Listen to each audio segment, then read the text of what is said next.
Hello friends, ഇന്നത്തെ നമ്മുടെ video എങ്ങനെ നമുക്ക് ജർമ്മൻ സെൻറ്റൻസ് മേക്ക് ചെയ്യാമെന്നുള്ള വീഡിയോ ആണ്. അപ്പം ഒരൊറ്റ വീഡിയോ തന്നെ നമ്മൾ എങ്ങനെ അത് സെൻറ്റൻസ് മേക്ക് ചെയ്യണമെന്ന് ഞാൻ പറയുന്നുണ്ട്. സിമ്പിളായിട്ട് മേക്ക് ചെയ്യാൻ പറ്റും. കുറച്ച് കാര്യങ്ങളൊക്കെ അറിഞ്ഞാൽ മതി, അതിനുള്ള ടിപ്സൊക്കെ ഞാൻ ഇതിനകത്ത് പറയുന്നുണ്ട്. നിങ്ങൾ ഫുൾ വീഡിയോ കാണുക, സ്കിപ്പ് ചെയ്യാതെ തന്നെ കാണാൻ ശ്രമിക്കുക. അതുപോലെ തന്നെ നമ്മുടെ ചാനൽ ആദ്യമായിട്ട് കാണുന്നവരാണെങ്കിൽ നിങ്ങൾക്ക് ഈ വീഡിയോ ഇഷ്ടപ്പെടുവാണെങ്കിൽ ലൈക്ക് ചെയ്തും സപ്പോർട്ട് ചെയ്യാൻ മറക്കരുത്. അപ്പോൾ നമുക്ക് വീഡിയോയിലേക്ക് പോകാം. അപ്പം ബേസിക് സെൻറ്റൻസ് സ്ട്രക്ചർ എന്ന് പറഞ്ഞു കഴിഞ്ഞാൽ സബ്ജക്റ്റ്, വെർബ്, ഒബ്ജക്റ്റ് ഇത് മൂന്നൂടെ വരുന്നതാണ് ബേസിക് ആയിട്ടുള്ള സെൻറ്റൻസ് ഫോം ചെയ്യേണ്ട സ്ട്രക്ചർ വരുന്നത്. അപ്പം ഇതിൻ്റെ അകത്തേക്ക് നമ്മൾ ഓരോ കേസായിട്ട് നമ്മൾ ആഡ് ചെയ്യും. അതായത് നമ്മൾ ജർമ്മൻ സെൻറ്റൻസ് ഫോം ചെയ്യുമ്പം നമുക്ക് 3 രീതിയിലാണ് നമുക്ക് സെൻറ്റൻസ് ഫോം ചെയ്യാൻ പറ്റുന്നത്. അതിന് നമ്മൾ പറയും നൊമിനാറ്റീവ്, അക്യുസാറ്റീവ്, ഡാറ്റീവ്. അങ്ങനെ 3ആയിട്ടാണ് തിരിച്ചിരിക്കുന്നത്.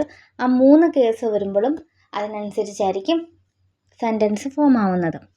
ഓക്കെ, അപ്പോൾ ക്വസ്റ്റ്യൻ വേർഡ് നമ്മൾ ക്വസ്റ്റ്യൻസ് ചോദിക്കുമ്പോഴത്തേനും ഉള്ള സെൻറ്റൻസ് സ്ട്രക്ചറാണ് അതിൻ്റെ അടിയിൽ കൊടുത്തിരിക്കുന്നത്. അപ്പം നമുക്ക് 2 രീതി ക്വസ്റ്റ്യൻ നമുക്ക് ചോദിക്കാൻ പറ്റും. ഒന്ന് വേ ഫ്രാഗയും, 2 യാവോ നൈൻ ഫ്രാഗയും. വേ ഫ്രാഗയം എന്ന് പറഞ്ഞു കഴിഞ്ഞാൽ W ക്വസ്റ്റ്യൻസ് ഇല്ലേ, അതാണ്. യാവോർ നൈൻ എന്ന് പറഞ്ഞു കഴിഞ്ഞാൽ എസ് ഓർ നോ ക്വസ്റ്റ്യൻസ്. അപ്പം യാവോർ നൈൻ ക്വസ്റ്റ്യൻസ് അല്ലെ, ആ യാവോർ നൈൻ ഫ്രാഗ് എന്ന് പറഞ്ഞു കഴിഞ്ഞാൽ അതിൻ്റെ സ്ട്രക്ചർ വരുന്നതാണ് വെർബ്, സബ്ജക്റ്റ്, ഒബ്ജക്റ്റ്. ഓക്കെ, വെർബായിരിക്കും ആദ്യം വരുന്നത്, അത് കഴിഞ്ഞിട്ടാണ് സബ്ജക്റ്റ്, പിന്നെ ഒബ്ജക്റ്റ്. അടുത്തതാണ് വേ ഫ്രാഗ്. വേ ഫ്രാഗ് ആണെങ്കിൽ ആദ്യം തന്നെ വേ ഫ്രാഗ് വരും, അതായത് ക്വസ്റ്റ്യൻ വേർഡ് വരും. ക്വസ്റ്റ്യൻ വേർഡ് വന്നു കഴിഞ്ഞിട്ട് വെർബ്, പിന്നെ സബ്ജക്റ്റ്, അങ്ങനെയാണ് വരുന്നത്. അപ്പോൾ 2 രീതിയിലാണ് ക്വസ്റ്റ്യൻ ചോദിക്കാൻ പറ്റുന്നത്. യാവോർ നൈൻ ഫ്രാഗയും ഉണ്ട്, വേ ഫ്രാഗയും ഉണ്ട്. ഓക്കെ, വേ ഫ്രാഗ് ഏതൊക്കെയാണെന്ന് നിങ്ങൾക്ക് അറിയത്തില്ലെങ്കിൽ അതിനെക്കുറിച്ച് ഞാനൊരു വീഡിയോ ചെയ്തിട്ടുണ്ട് നമ്മുടെ ചാനലിൽ. അതിൻ്റെ ലിങ്ക് ഞാൻ ഡിസ്ക്രിപ്ഷനിൽ കൊടുക്കാം, കാണാത്തവർ കയറി കാണുക. അപ്പോൾ അടുത്തത് 3ആയിട്ടാണ് നമ്മളിവിടെ സെൻറ്റൻസ് മേക്ക് ചെയ്യുന്നതെന്ന് പറഞ്ഞു. അതായത് നൊമിനാറ്റീവ്, അക്യുസാറ്റീവ്, ഡാറ്റീവ്. അപ്പോൾ ഓരോ കേസിലും ഓരോ രീതിയുണ്ട്. ഫസ്റ്റ് വരുന്നതാണ് നൊമിനാറ്റീവ്. നൊമിനാറ്റീവ് എന്ന് പറഞ്ഞു കഴിഞ്ഞാൽ സബ്ജക്റ്റിനെ ആയിരിക്കും നമ്മൾ കൂടുതൽ ഇമ്പോർട്ടൻസ് കൊടുക്കുന്നത്. അതായത് സബ്ജക്റ്റ് എന്ന് പറയുമ്പോഴാണ് നൊമിനാറ്റീവ് കേസ്, സബ്ജക്റ്റിനെയാണ് നമ്മൾ നൊമിനാറ്റീവ് കേസ് എന്ന് പറയുന്നത്. അപ്പം നൊമിനാറ്റീവ് കേസ് എഴുതുമ്പോഴത്തേനും സബ്ജക്റ്റ് ആയിരിക്കും നമുക്ക് ആൻസറായിട്ട് വരുന്നത്. ആ സെൻറ്റൻസിൽ നമ്മളൊരു ചോദ്യം ചോദിക്കുകയാണെങ്കിൽ അതിൻ്റെ ആൻസർ എപ്പോഴും സബ്ജക്റ്റ് ആയിരിക്കും വരുന്നത്. ഓക്കെ, അടുത്തതാണ് അക്യുസാറ്റീവ്. അക്യുസാറ്റീവ് എന്ന് പറയുമ്പോഴത്തേനും അതിനെ നമ്മൾ വിശേഷിപ്പിക്കുന്നത് ഡയറക്റ്റ് ഒബ്ജക്റ്റിനെയാണ്. അക്യുസിലെ ഒരു സെൻറ്റൻസിൽ ഡയറക്റ്റ് ഒബ്ജക്റ്റിനെ ആയിരിക്കും നമ്മൾ അക്യുസാറ്റീവ് എന്ന് പറയുന്നത്. അടുത്തതാണ് ഡാറ്റീവ്. ഡാറ്റീവ് കേസ് എന്ന് പറയുന്നത് ഇൻഡയറക്റ്റ് ഒബ്ജക്റ്റിനെ ആയിരിക്കും. പിന്നെ നോട്ട് ചെയ്യേണ്ട ഒരു കാര്യം എന്ന് പറഞ്ഞു കഴിഞ്ഞാൽ നമ്മൾ സെൻറ്റൻസ് മേക്ക് ചെയ്യുമ്പം എപ്പോഴും സെക്കൻഡ് പൊസിഷനിലായിരിക്കും നമ്മുടെ വെർബ് വരുന്നത്. അതുപോലെ തന്നെ വെർബ് എപ്പോഴും നമ്മൾ സബ്ജക്റ്റിനെ നോക്കിയായിരിക്കും കോൺജുഗേറ്റ് ചെയ്ത് എഴുതുന്നത്. ഓക്കെ, അപ്പോൾ കോൺജുഗേഷൻ ചെയ്യുന്നത് എങ്ങനെയാണെന്ന് അറിയത്തില്ലെങ്കിൽ അതിൻ്റെ ലിങ്ക് ഞാൻ ഡിസ്ക്രിപ്ഷൻ ബോക്സിൽ ഇട്ടേക്കാം, കാണാത്തവരെ കയറി കാണുക. അപ്പം ഫസ്റ്റ് നമുക്ക് നൊമിനാറ്റീവ് കേസ് നോക്കാം. നൊമിനാറ്റീവ് കേസ് എന്ന് പറയുമ്പോൾ നമുക്കറിയാം സബ്ജക്റ്റിനെയാണ് നമ്മൾ നൊമിനാറ്റീവ് കേസ് എന്ന് പറയുന്നത്. ഓക്കെ, സബ്ജക്റ്റിനാണ് ഇമ്പോർട്ടൻസ് കൊടുക്കുന്നത്. അപ്പോൾ ഇവിടെ നമുക്ക് ചോദിക്കാവുന്ന ക്വസ്റ്റ്യൻ വേർഡുകൾ, ഇവിടെ നമുക്ക് 2 രീതിയിലാണ് ക്വസ്റ്റ്യൻ വേർഡുകൾ ചോദിക്കാൻ പറ്റത്തുള്ളൂ. അതാണ് വാസ്, വേർ. വാസ് എന്ന് പറഞ്ഞാൽ എന്ത്, വേർ എന്ന് പറഞ്ഞു കഴിഞ്ഞാൽ ആര്.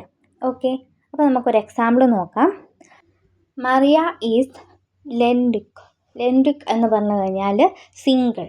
ഓക്കെ, അപ്പോൾ നമുക്കിവിടെ 2 രീതിയിൽ ഈ സെൻറ്റൻസിൽ നമുക്ക് ചോദ്യം ചോദിക്കാം. ആരാണ് സിംഗിൾ? വേർ ഈസ് ലെൻഡുക് എന്ന് പറയുമ്പോഴത്തേനും വേർ എന്നുള്ള ക്വസ്റ്റ്യൻ വേർഡ് വന്നു, അത് കഴിഞ്ഞ് വെർബ് വെച്ചു, പിന്നെ ഒബ്ജക്റ്റ് വെച്ചു. അടുത്തതാണ് അക്യുസാറ്റീവ് കേസ്. അക്യുസാറ്റീവ് കേസ് നമുക്കറിയാം എന്താണ്, ഡയറക്റ്റ് ഒബ്ജക്റ്റിനാണ് നമ്മൾ അക്യുസാറ്റീവ് കേസ് എന്ന് പറയുന്നത്.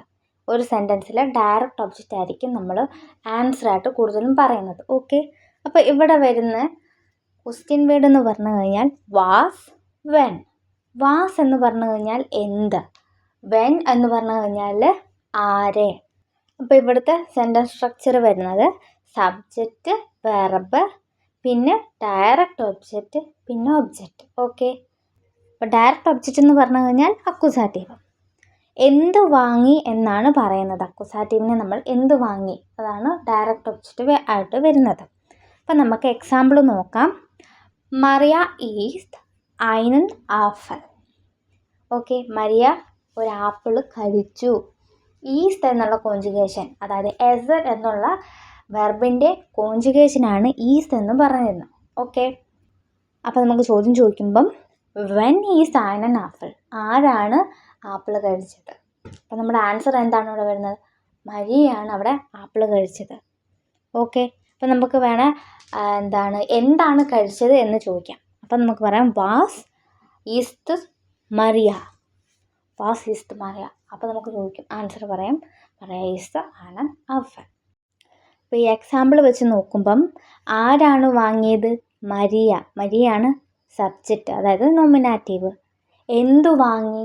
einen apple. einen ആപ്പിൾ എന്നുള്ളത് ഡയറക്റ്റ് ഒബ്ജക്റ്റാണ്. മരിയ പോയി വാങ്ങിച്ചതാണ്. ഡയറക്റ്റ് ഒബ്ജക്റ്റിനെ നമ്മൾ അക്യൂസാറ്റീവ് എന്ന് പറയുന്നു. ഇത്രേ ഉള്ളൂ അക്യൂസാറ്റീവ് കേസ്. അടുത്തതാണ് ദാറ്റീവ്. ദാറ്റീവ് കേസ് എന്ന് പറഞ്ഞു കഴിഞ്ഞാൽ ഇൻഡയറക്റ്റ് ഒബ്ജക്റ്റ്. ഓക്കെ, ഇൻഡയറക്റ്റ് ആയിട്ടുള്ള ഒബ്ജക്റ്റിനെയാണ് നമ്മൾ ദാറ്റീവ് കേസ് എന്ന് പറയുന്നത്. അപ്പോൾ ഇവിടുത്തെ ക്വസ്റ്റ്യൻ വേർഡ് വരുന്നത് വെം ആണ്. വെം എന്ന് പറഞ്ഞാൽ ആർക്കു വേണ്ടി. ഓക്കെ, അപ്പോൾ ഇവിടുത്തെ സെൻറ്റൻസ് സ്ട്രക്ചർ വരുന്നത് subject, verb, indirect object, direct object. അപ്പോൾ പ്രത്യേകം ശ്രദ്ധിക്കേണ്ട ഒരു കാര്യം എന്ന് പറഞ്ഞു കഴിഞ്ഞാൽ നമ്മളൊരു സെൻറ്റൻസ് എഴുതുമ്പം അവിടുത്തെ വെർബ് നോക്കുക, സബ്ജക്റ്റ് നോക്കുക. സബ്ജക്റ്റ് അനുസരിച്ച് നമ്മൾ വെർബിനെ കോഞ്ചുഗേറ്റ് ചെയ്യുക. കോഞ്ചുഗേഷൻ തെറ്റിപ്പോകരുത്. വെർബ് എപ്പോഴും സെക്കൻഡ് പൊസിഷനിലായിരിക്കും വരുന്നത്. ഓക്കെ, അപ്പം നമുക്ക് എക്സാമ്പിൾ നോക്കാം. മറിയ കൗഫ്റ്റ് ദം ഷോൺ einen കമ്പ്യൂട്ടർ. മരിയയുടെ സണ്ണിന് വേണ്ടി ഒരു കമ്പ്യൂട്ടർ വാങ്ങിച്ചു. ആർക്ക് വേണ്ടി വാങ്ങിച്ച്? അവളുടെ സണ്ണിന്. അപ്പോൾ അവളുടെ സണ്ണിനാണ് വാങ്ങിച്ചത്. അതാണ് ഇൻഡയറക്റ്റ് ഒബ്ജക്റ്റ്. എന്ത് വാങ്ങി? Computer. einen computer. einen computer എന്നുള്ളത് എന്താണ്? Direct object. ആര് വാങ്ങി? മറിയ. അതാണ് നോമിനാറ്റീവ്. ഇത്രേ ഉള്ളൂ അപ്പം ഡാറ്റീവ് കേസ്. അപ്പം നമ്മുടെ സെൻറ്റൻസ് മേക്കിംഗ് ഇത്രേ ഉള്ളൂ. വളരെ എളുപ്പമാണ്.